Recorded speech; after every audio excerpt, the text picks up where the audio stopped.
자, 21M. 저번에는 이제 토크노믹스의 기본적인 구성, 그리고 그 토크노믹스가 미치는 영향에 대해서 그냥 기초적인 거를 봤어요. 그래서 토큰이 어떤 식으로 구조가 돼 있고, 그 총 발행량이나 그 유통량에 따라서 어떤 식으로 시총이 매겨지는지, 그리고 어떤 식으로 공급이 되는지에 대해서 이제 봤다면은, 여기서 지금 두 번째로 말하는 거는 이제 좀 더 자세한 내용입니다. 그러니까 이 토크노믹스의 그 저번에 말했죠. 뭐 토큰이 뭐 크게 막 많이 불려서 덤핑이 되고 뭐 펌핑이 되고 막 이런 거에 대해서 이야기를 했잖아요. 그에 대해서 구체적인 내용입니다. 여기 보시면은 내부자의 사전 채굴이 이루어졌느냐. 예전에는 거의 다 내부자가 사전 채굴을 했어요. 이더리움 같은 경우도 그렇고 비트코인 같은 경우도 그렇고 이제 공개가 되기 전에 뭐 사전 채굴을 하는 경우가 많았지만 현재는 그 프리마이닝을 미리 이게 공지를 하고 사람들을 참여하게끔 유도하는 경우가 많습니다. 이게 메사리 리포트라는 굉장히 유명한 그런 리서치 회사예요. 거기서 보면은 어떤 식으로 블록체인들이 초기에 토큰을 분배했는지 나오죠. 이더리움 같은 경우엔 퍼블릭 세일로 대부분을 팝니다. 바이낸스는 반, 폴카닷은 한 4분의 1 정도, 카르다노도 퍼블릭 세일로 굉장히 많이 팔았죠.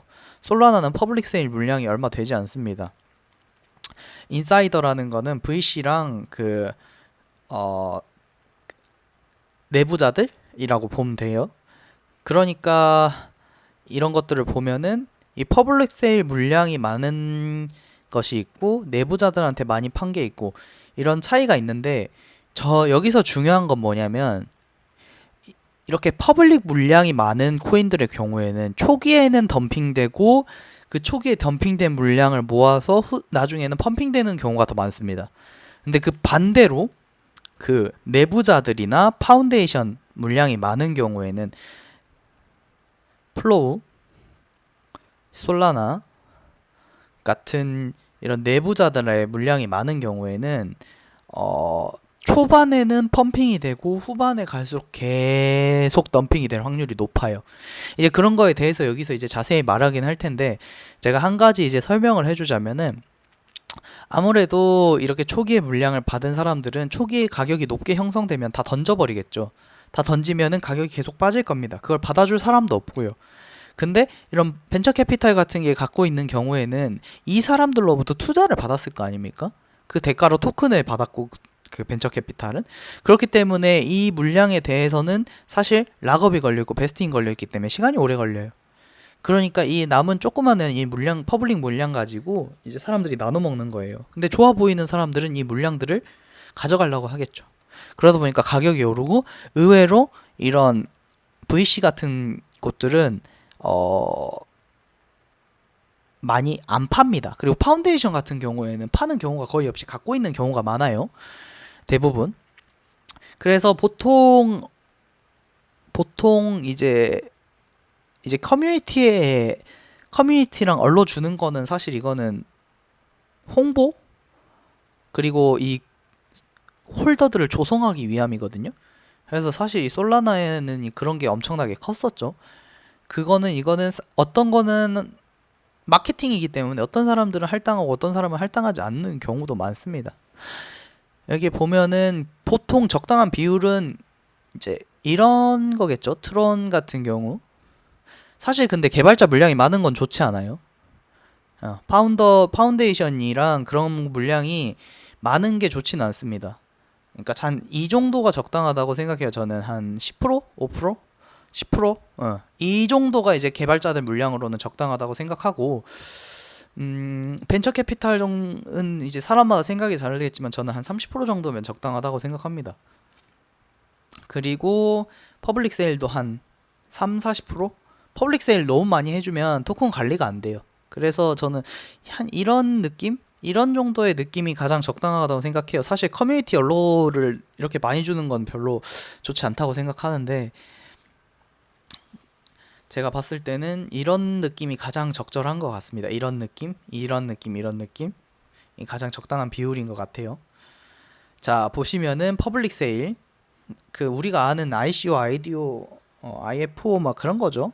그리고 커뮤니티 분배는 에코시스템 펀드, 그러니까 펀딩 조성해가지고 유동성 공급하고 그런 유동성 공급자한테 보상으로 주고 커뮤니티를 조성해준 사람들한테 에어드랍해서 그 지갑 개수를 늘리고 뭐 그런 걸 말하는 겁니다. 그리고 내부자는 VC들이는 프라이빗 세일을 말하는 거고요. 파운데이션이나 이런 거는 이제 재단이든 아니면 개발자들이 가지고 있는 물량을 말하는 겁니다. 개인 투자자에게 퍼블릭 판매할 때보다 내부자한테 판매할 때 훨씬 가격이 저렴하다. 이건 당연한 얘기죠. 벤처 캐피탈이 우리보다 훨씬 적게는 10배, 많게는 100배, 1000배까지 더 싸게 살 수 있어요. 그렇기 때문에 벤처 캐피탈이 가지고 있는 토큰은 락업이 풀리면은 덤핑되기가 쉽습니다. 누가 미쳤다고 이 가격에 팔아 하는데 그 가격에 팔아도 걔네들은 100배예요. 그러니까 좋지 않은 장에서는 그냥 던질 수도 있어요. 그러니까 이 내부자들의 매도가 토큰 가격의 상승을 막고 있다. 싼 가격에 토큰을 보유하는 부류는 프로젝트 팀이죠. 이 토큰을 생성한 사람들이죠. 보통 베스팅을 많이 해요. 시간에 따라서 천천히 팔 수 있게끔.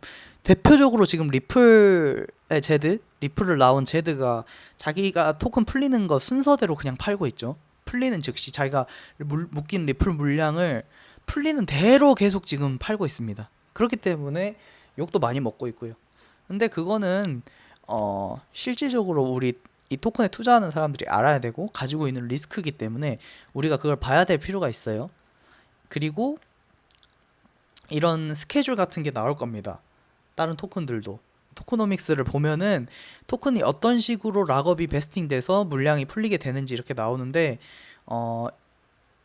유니스왑 같은 경우에는 이렇게 보면 알겠지만 초반에 토큰을 그 에어드랍을 통해서 토큰이 발행됐잖아요. 따로 세일을 하진 않았고 그렇기 때문에 이렇게 많은 물량이 먼저 풀리게 되는 거고 그 나머지 물량들은 이제 천천히 풀리게 되는 상황이죠. 이걸 여기 보시면 알겠지만 카스타 이게 뭔지 사실 모르겠는데 이걸 통해서 이제 설명을 하려고 하는 것 같아요. 여기 토큰은 투자자가 10% 정도, 리테일이 2.5% 불죠. 팀 물량이 이렇게 갖고 있는데 팀 물량이 지금 어마어마하게 배정돼 있고 시드 프라이빗 투자자 그룹 비중을 90% 물량이 내부자한테 있다. 그러면은 이 락업 물량이 어떻게 됐냐 이거를 봐서 매우 싼 가격에 지금 TGA랑 팀 투자자들은 샀죠. 그러니까 얘네들은 이 물량이 풀리는 즉시 던질 확률이 높다는 얘긴데 그쵸? 그런 얘긴데 대부분의 물량을 개발자랑 팀들이 싸게 가지고 있기 때문에 초반엔 가격이 높게 형성되는 것처럼 보이지만 끝도 없이 내려갈 수 있고 실제로 지금 0.2불이 저점이라고 생각할 수도 있겠지만 더 내려갈 확률이 높다는 거죠. 이 베스팅이 계속 풀리고 걔네들은 이 가격에 팔아도 훨씬 이득이기 때문입니다. 그래서 여기서 설명을 해주는 게 있어요. 이더스캔 등의 온체인 스캔 사이트를 통해서 토큰 홀더 파이 차트를 봐라.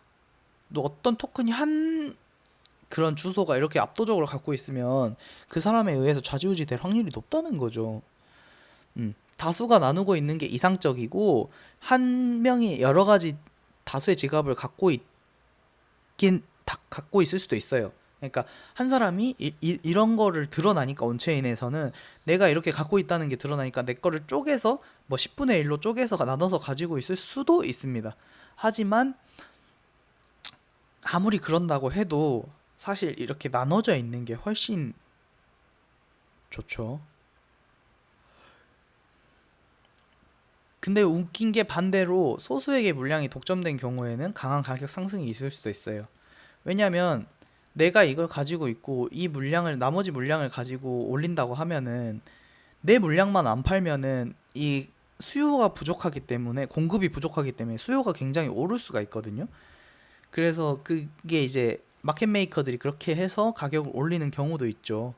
그래서 이런 것들은 단순하게 보면 안 되고 좀 복합적으로 파악을 해야 됩니다. 자, 여기 보시면은 초기에 토큰 분배를 구조를 체크를 하고 ICO 등에 투자하면 되고요. 베스팅 일정 같은 거를 확인해서 내가 지금 산 토큰이 얼마나 더 풀리는지 확인을 하고 이미 많이 토큰이 풀린 상태라면 이 오픈마켓에 고래들이 얼마나 뭉쳐서 가지고 있는지 나눠서 가지고 있는지를 확인하자라는 이야기입니다. 그러니까 여기를 이런 것들을 보고 다 분산돼 있네 사야지. 베스팅이 많이 남아 있네.